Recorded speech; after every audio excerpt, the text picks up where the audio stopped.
चर्चा कर रहे थे भाई, हम लोग पूरा स्थापत्य में हमारी चर्चा चल रही थी आपकी जहांगीर कालीन स्थापत्य थी। तो जहांगीर कालीन स्थापत्य की चर्चा हम लोग कल कर रहे थे और इसमें हम लोग अकबर का मकबरा दिखा था। ठीक है, उसके बाद देखिए जो दूसरी स्थापत्य है वो है इत्मादुद्दौला का मकबरा। इत्मादुद्दौला इत्मादुद्दौला दौला इत्मादुद्दौला का मकबरा। इत्मादुद्दौला का मकबरा ये कौन है भाई? ये नूरजहां के पिता है, नूरजहां के पिता है। इनका नाम क्या था? गियास बेग। इनका नाम था गियास बेग। नूरजहां के पिता थे। 1621-22 में इनके माता पिता की मृत्यु हो गई थी, तो 1622 में इनकी मृत्यु हो गई थी। अभी मकबरा बनवा रहे हैं कहाँ पे? आगरा में। कौन बनवा रहा है? जहांगीर बनवा रहा है। किसका? अपने ससुर का। ससुर हुआ एक तरह से देखा जाए तो, नूरजहां का पिता है तो ससुर हुआ एक तरह से देखा जाए तो। और आगरा में इन्होंने इनकी स्थापना किया। अब देखिए इसके आगे इत्माद-उद-दौला का मकबरा गियास बेग का नाम है, नूरजहां के पिता, 1622 ईस्वी में आगरा में। अब जरा कहानी देखिए आगे क्या है। जहांगीर कालीन बात चर्चा चल रही है। इसी में पित्रा दिवरा शैली का बहुत ही इंपॉर्टेंट बता चुका हूँ। पित्रा दिवरा शैली का जो प्रयोग हुआ है, शैली बना हुआ है ये पहला मकबरा। तो पित्रा दिवरा शैली जो बना है मकबरा ये जो है इसमें सर्वर होता है और बीच बीच में इसमें ये जहाज जड़ होते हैं। ऐसी शैली को बोलते हैं पित्रा दिवरा शैली। ठीक है, इस शैली में बना हुआ और कहाँ पे है? आगरा में। ये सवाल बहुत पूछा गया आपके टीजीटी पीजी सब में पूछा गया, कई बार किसी IAS सब में पूछा गया। मकबरा कहाँ है? किसने बनवाया? जहांगीर बनवाया है अपने ससुर का, आगरा में। क्लियर? यहाँ तक उतरिए, आगे जल्दी चलें।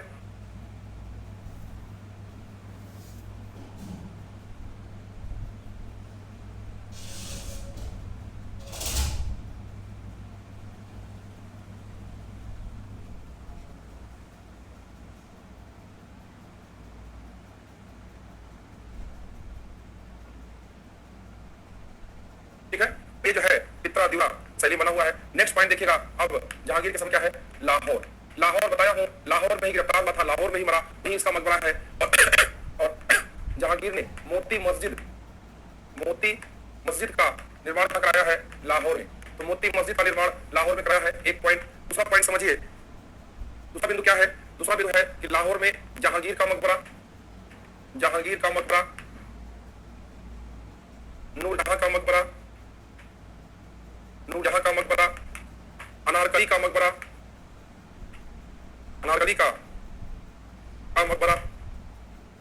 इन सबका मकबरा सबका लाहौर में है। जहांगीर का, नूरजहां का, अनारकली का सबका मकबरा वहीं पर है। ठीक है, और विलियम फिच, याद होगा बताया था आपको, विलियम फिच जो है अनारकली के मकबरे पर पहुंचा था। विलियम फिच ये यात्री है। हॉकिंस के साथ विलियम हॉकिंस याद आया, 1660 में जहांगीर काल में आया था। और विलियम फिच ही है जो अनारकली के मकबरे पर पहुंचा था, गया था, वहां देखा था। विलियम फिच ने देखा था। तो मोती मस्जिद लाहौर में है, जहांगीर का मकबरा, नूरजहां का मकबरा, अनारकली का मकबरा, ये सारी चीजें जो स्थापत्य है ये सब लाहौर में। सारे स्थापत्य कहां पे है? लाहौर में। ये जहांगीर काल का है, इसको नोट कर लीजिए, आगे चले भाई।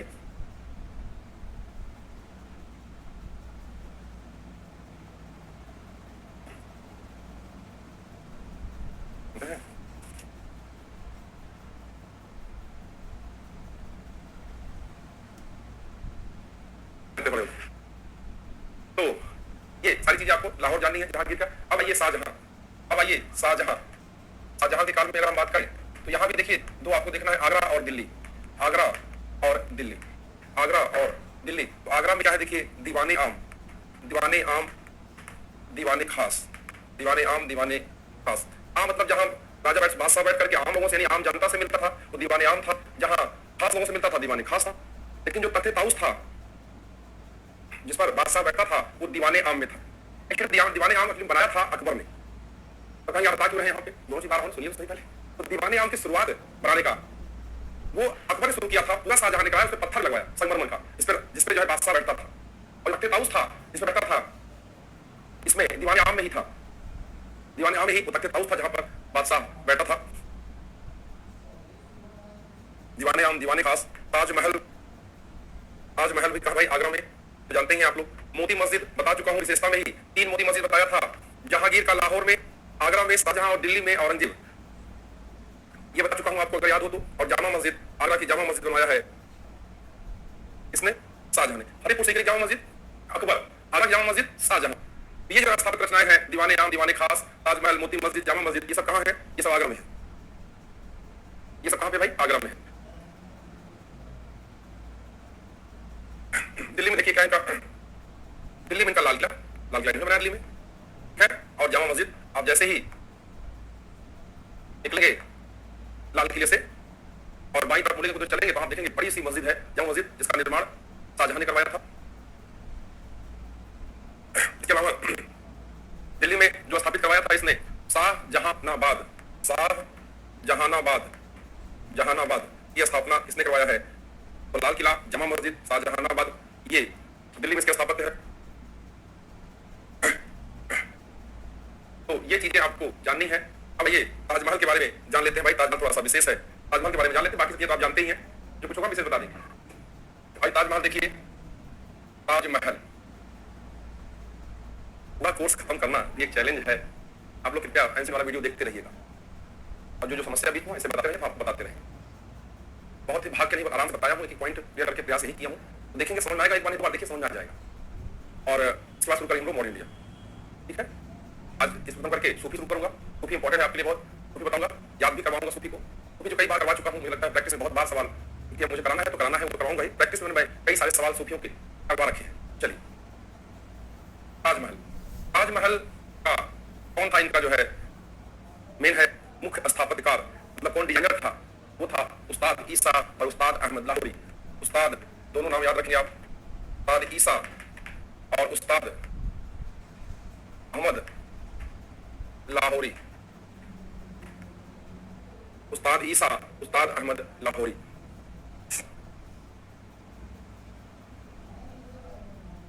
ठीक है, ये इसके क्या है, वास्तुकार है। इसमें लाल ताजमहल में क्या है, कौन शैली का प्रयोग किया गया है, पित्रा दीवार का शैली इसमें भी प्रयोग हुआ है। अगर आप जाइए कभी देखिए ताजमहल तो आपको समझ आएगा, संगमरमर का बना हुआ है, उसमें आप बीच में देखेंगे तो पत्थर जड़े गए हैं, तो नीचे पत्थरों से निकाल लिया गया है। अच्छा किया, मैंने बताया था आपको। तो पित्रा दीवार शैली का सर्वोत्तम विकास आपको यहाँ पर दिखाई पड़ेगा, सर्वोत्तम विकास। इसके बाद इसमें किसकी वो है, दो लोग मकबरा है, शाहजहां का, शाहजहां और मुमताज का, इन दोनों का मकबरा है। कहा जाता है कि शाहजहां ने सबके हाथ 20,000 कर्मचारी ने काम किया था, सबके हाथ कटवा लिया था। कहानी क्या सही है क्या गलत, इतिहास में ऐसे कुछ भी चीजें रहती हैं कि 20,000 लोगों के हाथ कटवा लिया था, कि ऐसा कोई ताजमहल न बनवा पाए। कभी कभी इतिहास में ऐसी घटनाओं का भी जिक्र हो जाता है, उसमें घटना ये भी है। तो अब जो है ताजमहल के बारे में और एक कही जाती है कि वफादार आशिक का खिराज, वफादार आशिक का खिराज। और बड़ा ही मुझे आश्चर्य लगता है, थोड़ा सा जानकारी मिलती है कि इसके निर्माण में 50 लाख रुपए खर्च हुए थे।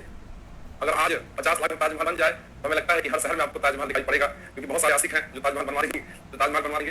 तो ये इंटरेस्टिंग बात है। तो ये कहा जाता है कि वफादार आशिक का खिराज, वफादार आशिक का ताजमहल क्या कहा जाता है, वफादार आशिक का खिराज कहा जाता है। आशिक का खिराज कहा जाता है किसको भाई, ताजमहल को।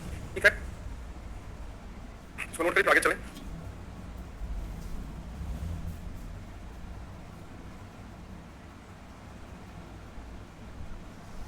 चलिए आइए नेक्स्ट देखिए, अब दिल्ली आते हैं हम लोग। तो दिल्ली में अगर देखें तो लाल किला, लाल किला,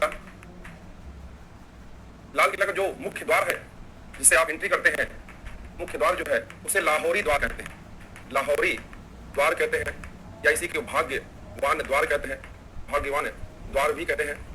लाहौरी द्वार या भाग्यवान द्वार लाल बलून पत्थर से बना हुआ है पूरा, मुख्य द्वार को ही कहा जाता है ये। और इसी के बगल में आपका क्या है, जामा मस्जिद भी है। और लाल किले में जो मोती मस्जिद है वो कौन बनवाया है, औरंगजेब। चर्चा कई बार कर चुका हूं। तो लाल किले में मोती मस्जिद औरंगजेब ने बनवाया था, औरंगजेब ने बनवाया था, औरंगजेब ने बनवाया है ये मोती मस्जिद को, लाल किले का।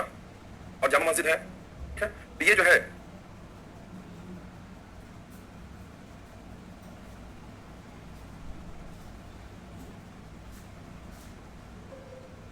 तो नेक्स्ट चलते हैं हम लोग। आइए, औरंगजेब, ये तो दक्षिण भारत में फंसा रहा औरंगजेब, वहीं की राजनीति में। और इसने जो मकबरा बनवाया है अपनी बीवी का, राबिया उद दौरानी का मकबरा, राबिया उद दौरानी, राबिया उद दौरानी का मकबरा, पत्नी का मकबरा है। इसका जो मूल नाम था दिलरास बेगम, दिलरास, यही बता चुका पत्नी का नाम, दिलरास बेगम, दिलरास बेगम, राबिया उद दौरानी का मकबरा। ये कहां पर है, औरंगाबाद में है। औरंगजेब ने बनवाया है, औरंगाबाद, ऐसे याद रखिएगा, औरंगाबाद में है, मैं लिख दे रहा हूं। और औरंगजेब ने बनवाया है, औरंगजेब ने बनवाया है। औरंगाबाद में है, औरंगजेब ने बनवाया है। और इसके बाद जो महत्वपूर्ण चीज है वो क्या है, इसे ताजमहल, इसे ब्लैक ताजमहल कहा जाता है। इसे जो है काला ताजमहल या दक्षिण का ताजमहल, ऐसे शब्दों से दक्षिण का ताजमहल, दक्षिण का ताजमहल, दक्षिण का ताजमहल कहा जाता है, दक्षिण का ताजमहल कहा जाता है, या इसी को काला ताजमहल कहा जाता है, काला ताजमहल कहा जाता है। ये भी पॉइंट नोट कर लीजिएगा।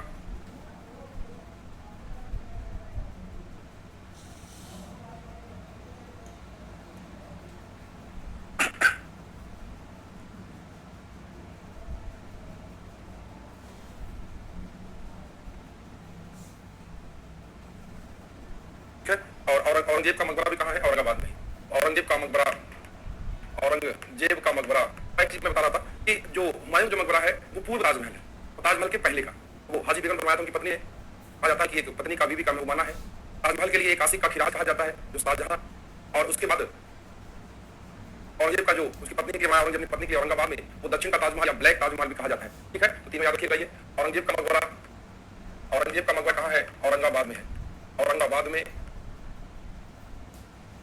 औरंगाबाद में औरंगजेब का मकबरा वहीं पर है। बाकी आप मोती मस्जिद जानते ही हैं, मोती मस्जिद दिल्ली में बताया भी आपको, ये इन्होंने बनवाया था मोती मस्जिद दिल्ली के लाल किले में। इस सवाल कई बार पूछा गया, इसलिए मैं कई बार लिखता हूँ, कई बार पूछा गया है, कई बार विशेषता में बताया था, अभी बताया, फिर बता रहा हूँ। ऐसे सवाल करते होने चाहिए। मोती मस्जिद दिल्ली के लाल किले में है, लाल किले में है। ठीक है, ये सारे जो है पक्ष इसके हैं। एक पॉइंट बताना जरा भूल गया मैं, शाहजहां के समय, आप जरा नोट कर लीजिए एक पॉइंट। शाहजहां के समय यहाँ लिख लीजिएगा, सार्वजनिक निर्माण विभाग, सार्वजनिक निर्माण विभाग। जैसे आपने देखा था फिरोज शाह तुगलक के समय सार्वजनिक निर्माण विभाग की स्थापना हुई थी, वैसे ही शाहजहां के समय में सार्वजनिक निर्माण विभाग की स्थापना हुई थी। ये आपको एक अच्छी, ये भी जानते रहिएगा।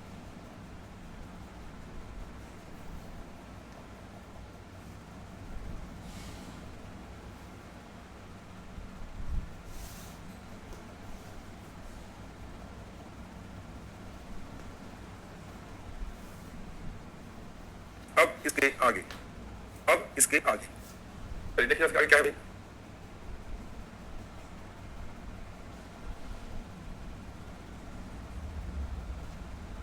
चलिए इसके आगे देखते हैं। अब इसके आगे हम लोग देखेंगे सूफी। टॉपिक चेंज करिए बहुत, तो मुझे लगना ज्यादा हो जाता है। चलिए आई कोई बात नहीं भाई, पढ़ना सब है, सवाल कहीं से बन सकता है। वास्तव में सिलेबस इतना ज्यादा है इतिहास का कि कम से कम 2 घंटे डेली चाहिए मिनिमम, तब आप सही समय कोर्स कवर कर सकते हैं। ये स्थिति है सिलेबस की। लेकिन चलिए आप लोग कॉपरेट कर रहे हैं, आज कमेंट देख लेता हूँ आपका। तो जो भी समस्या रहा प्राचीन इतिहास से जरूर पूछा करिए, कोई भी कंफ्यूजन हो जरूर आप लोग कमेंट किया करें।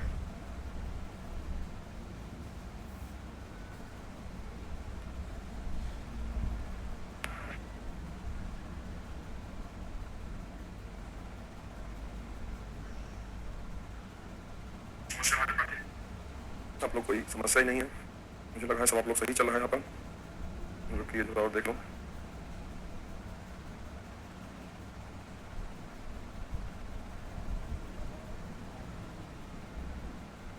शुभम शर्मा, क्या भाई पूछ रहे हैं आप? तो मेरे पास ग्रेजुएशन में हिंदी इंग्लिश हिस्ट्री था, तो क्या मैं जूनियर सुपरटेट में एसएसटी चूज कर सकता हूँ?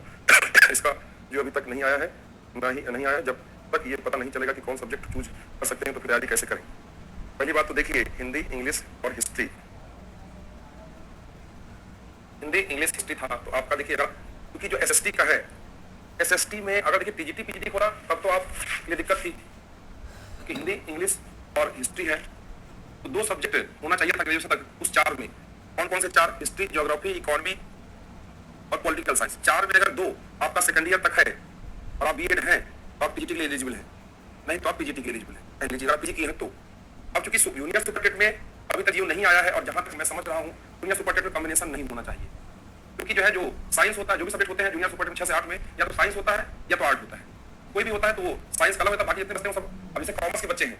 तो बच्चे किस में जाते हैं? वो सब तो जो इसी में जाते हैं, सोशल में जाते हैं। आप तक मान लीजिए हिस्ट्री भी है, और जो कॉमर्स के जो स्टूडेंट होते हैं उनका तो जो है एक सब्जेक्ट नहीं है, उनका एक सब्जेक्ट नहीं होता है, तो वो एसएसटी में आते हैं। तो जहां तक मेरा कॉमन सेंस लग रहा है कि 99.99% एसएसटी में आएंगे। ठीक है, क्योंकि 6 से 8 में या तो साइंस मैथ के विद्यार्थी टीचर बनते हैं या तो आप ऐसे मतलब अदर के, अदर मतलब आर्ट के।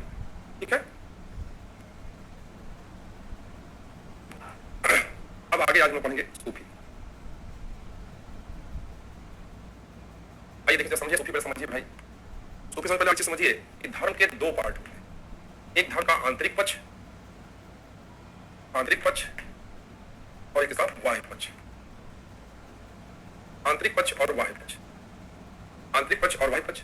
जो इसका बाह्य पक्ष होता है उसको कर्मकांडी पक्ष दिखता है। ये कर्मकांड होता है, कर्मकांड वाला।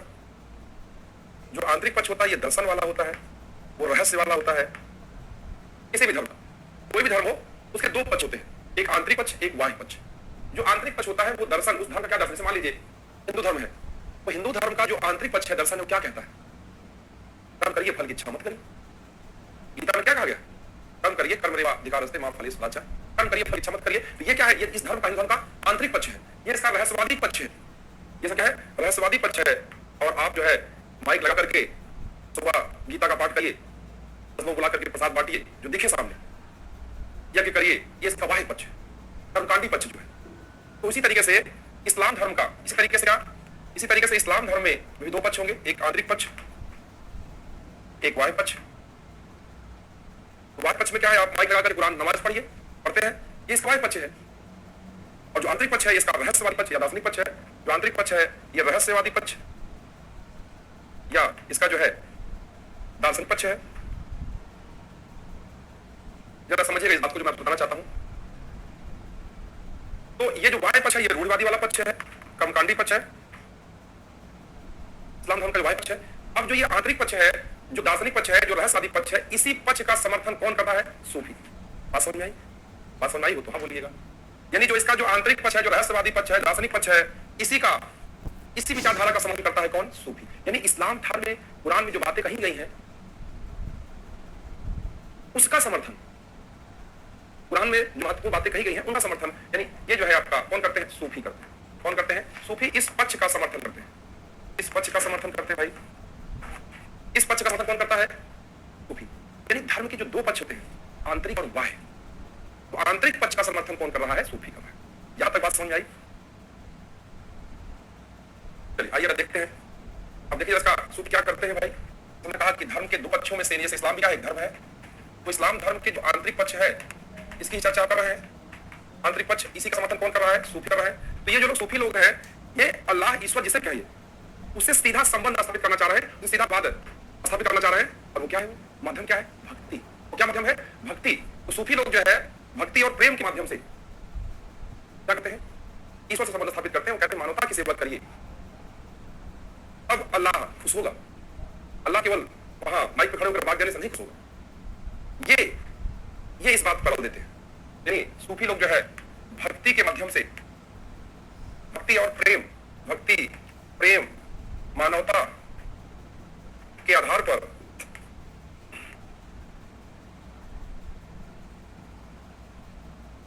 अल्लाह से संबंध, से सीधा संबंध,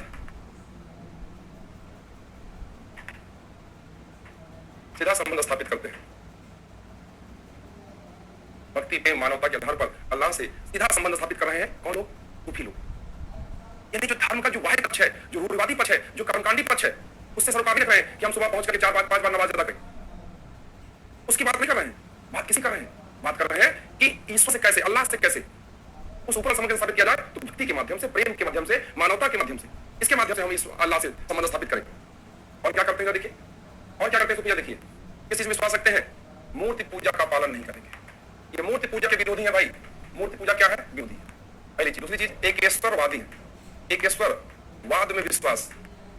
और देखा आपने, भक्ति में विश्वास, भक्ति, प्रेम, मानवता, एकेश्वरवाद में विश्वास। इसका क्या मतलब है? ईश्वर एक है, मतलब क्या हुआ इसका? अल्लाह एक है। ये क्या एक है? इस बात में विश्वास करके सवाल पूछा गया है कि सूफी लोग जो है इस बात में विश्वास करते हैं एकेश्वरवादी है, यानी ईश्वर एक है। क्या है? ईश्वर क्या है भाई? ईश्वर एक है, इस बात में विश्वास कर रहे हैं। और साथ ही साथ ये सर्वेश्वरवादी भी है। इसका क्या मतलब है? सर्वेश्वरवादी भी है। इसका क्या मतलब है? ईश्वर कण कण में व्याप्त है। एक ही ईश्वर है, ईश्वर एक ही है, वो कण कण में व्याप्त है, वो कण कण में व्याप्त है। ये ईश्वर है, सर्वेश्वरवादी है। ईश्वर कण कण में व्याप्त है, कण कण में व्याप्त है। ये सारे लक्षण देखिए इनके निकल के आते हैं सूफियों के। पहली बात तो ये धर्म के आंतरिक पक्ष का समर्थन करते हैं कि बाह्य रूढ़िवादी पक्ष का नहीं। भक्ति, प्रेम, मानवता, इसके माध्यम से ईश्वर संबंध स्थापित कर जा रहे हैं, अल्लाह संबंध स्थापित कर जा रहे हैं। मूर्ति पूजा के विरोधी है, मूर्ति पूजा की बात नहीं करते हैं। एक ईश्वरवादी विश्वास रखते हैं कि ईश्वर एक है, रसवादी है ईश्वर कण कण में व्याप्त है। जैसे कहा जा रहा है मानिए तो देव नहीं तो पत्थर। वही बात जो कल पेबल उठाकर हम चले आते हैं घर पे हरिद्वार से, हम शंकर जी बना करते हैं, हम मान लेते हैं इसमें शंकर जी है, तो मानिए तो देव नहीं तो पत्थर, तो मान लिए तो शंकर जी नहीं तो पेबल ना। तो ये इनकी महत्वपूर्ण विशेषता, इसको देखिए, जरा सा लिखिए।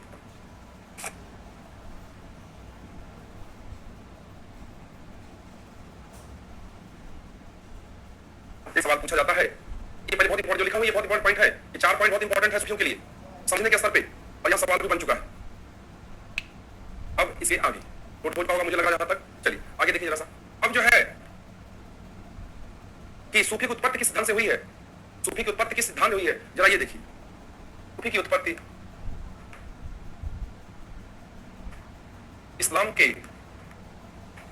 के वहदत, देखिए 2 सिद्धांत है, वहदत उल वजूद, वहदत उल वजूद, वहदत उल वजूद, वहदत उल वजूद उत्पत्ति किस सिद्धांत से हुई है, इस्लाम के वहदत उल वजूद से हुई है। अब ये क्या है वहदत उल वजूद, क्या इसका क्या मीनिंग है? इसका मतलब है कि ईश्वर, इस्लाम जो भी आप कहेंगे एक है, एक है, अल्लाह एक है, ईश्वर एक है जो कण में व्याप्त है, अल्लाह एक है जो कण कण में व्याप्त है। वही बात एकेश्वरवाद और सर्वेश्वरवादी की, जो कण कण में व्याप्त है। इसीलिए आपसे कहा पहले आप वो समझिए, आप समझ आएगा वहदत उल वजूद क्या है। वजूद कहते हैं क्या वजूद है, और कुछ नहीं वजूद है ना। वहदत उल वजूद क्या है, ईश्वर एक है, उसका वजूद है एक है और वो कण कण में व्याप्त है। क्लियर? ये है सूफी। अब प्रश्न उठता है कि वहदत उल सुबूद क्या है, वहदत उल सुबूद क्या? ये तो वजूद है, ये दोनों समझ लीजिए, यहीं पे वो पक्ष भी समझ लीजिए। वहदत उल, देखिए वो वजूद है और ये क्या है आपका सुहूद है, बिल्कुल उसका उल्टा। वहदत उल सुहूद, सुहूद याद रखिए, वहदत बिल्कुल सेम वही, वहदत उल वजूद, वहदत सुहूद। वजूद से याद रखिएगा कि वजूद है ईश्वर का, वजूद है अल्लाह का। वहदत उल सुहूद ये जो है आपका क्या कहता है कि ईश्वर के एकत्व का खंडन करता है। ये जो विचारधारा है ईश्वर के एकत्व का खंडन करता है, एकत्व का खंडन करता है।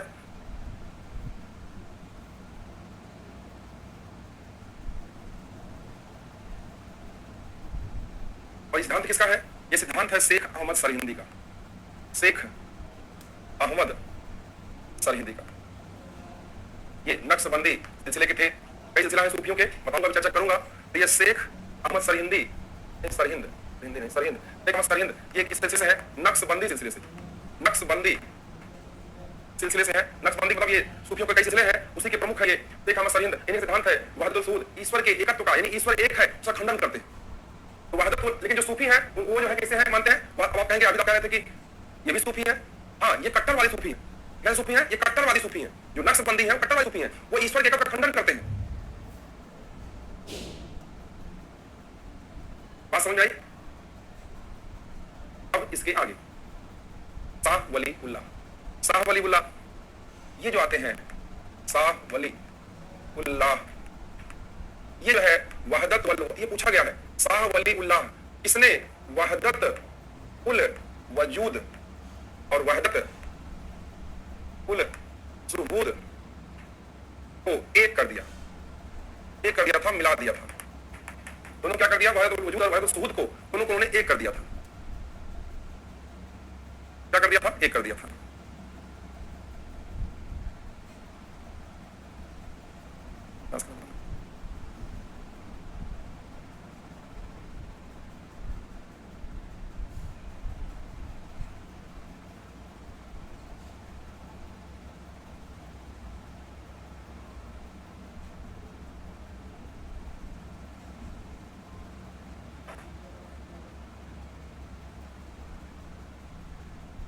ठीक है, तो आज हम लोग इतना करते हैं इसमें, कल अब इसके आगे करेंगे। ठीक है, बहुत बहुत धन्यवाद।